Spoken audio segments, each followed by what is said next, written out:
Okay, so I'm back with another all-important video. Now, this video is going to be discussing the W-9, the Form W-9, and why that's important for the tax treatment that we are electing using this LLC. So the W-9 form is what you're going to give to any third party who's going to be doing any kind of tax reporting on you or your company. Really not necessarily you. It's really more so for the company and the way we're using this company. So, very, very important, and you need to pay attention here because you will be filling these out. So, anytime you're dealing with, let's say, a crypto exchange or a brokerage account of any kind, or property managers, if you own real estate in different areas where you use property managers. Also, if you are somebody who is in and out of precious metals, a W-9 form is going to most likely be required if you cross the thresholds for the broker dealer.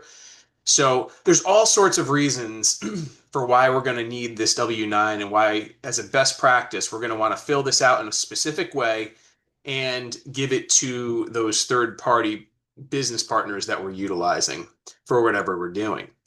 So this is pretty simple to find. It's an official IRS tax form. So you see here, you just go into any browser, type in IRS tax form or IRS Form W-9. It's going to bring you to the IRS service website. Always make sure that when you're finding official documents, official government documents, that you're going to the source and not getting it from one of these other third-party websites. So it's very important the way that we're going to complete this, just to make sure that we don't receive an erroneous 1099 that has inaccurate or I guess reporting information that makes a tax liability issue for you. So just to show you how we're going to fill this out, I always skip block one. There's no need to do that. We're going to go right down to block two, which has the business name or the disregarded entity's name. And in a sense, we are using a disregarded entity. We are using a holding company. It's a pass through. So that's where we're going to put the name of our LLC. So whatever the name of your LLC is, that's where it's going to go.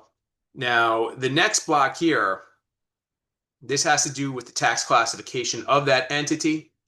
And we're going to come over here and we're going to check this box right here, LLC, classification for a corporation, S-Corp, or a partnership. So we are dealing with a partnership here, and we're going to go ahead and put P.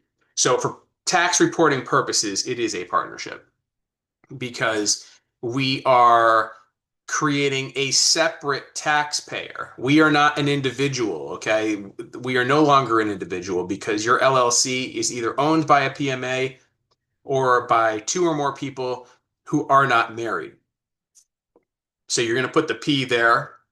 Okay, the next thing you're going to do, you're going to come right down to box 5, which just has to do with whatever mailing address you're going to use. So if that is your personal residence or a family member or friend's residence or even a PO box, whatever you want it to be. So that has nothing to do with creating a tax obligation or a requirement that the IRS is going to check for.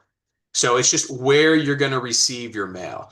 So the reason I put my mailing address there or my PO box is because I want to at least see the hard copy 1099 that tax reporter has filed on my behalf. So I want to make sure that it wasn't done incorrectly, and I want to make sure that they have reported based on the exact information that I have given to them. Once I verify that, I just take the hard copy, I scan it in, and then I throw away the hard copy and I keep the electronic record for my record keeping.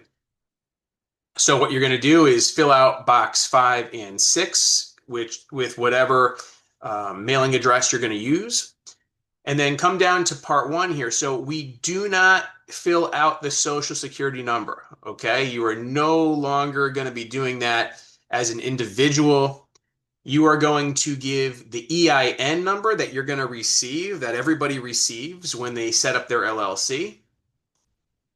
And this way, you're not going to have any issues from this point forward. So the way that the LLC is used, as you most likely already know, it is a holding company, it is a pass-through entity or a disregarded entity. The capital that's going to come into the bank account of this LLC has not reached its final destination. That's going to be for different tax reporting or deferring. But in this case, this will go to the IRS because the company itself does not file tax returns. There will be nothing for you to reconcile with this particular LLC with the way that we have just filled out this W-9. So basically print off after you've completed it, print it off. You really only need page 1 to give back to the third party. Sign it here, date it there, and you should be all set. So I hope that this is helpful and value added. More content will be coming soon, and I hope that you got something out of this.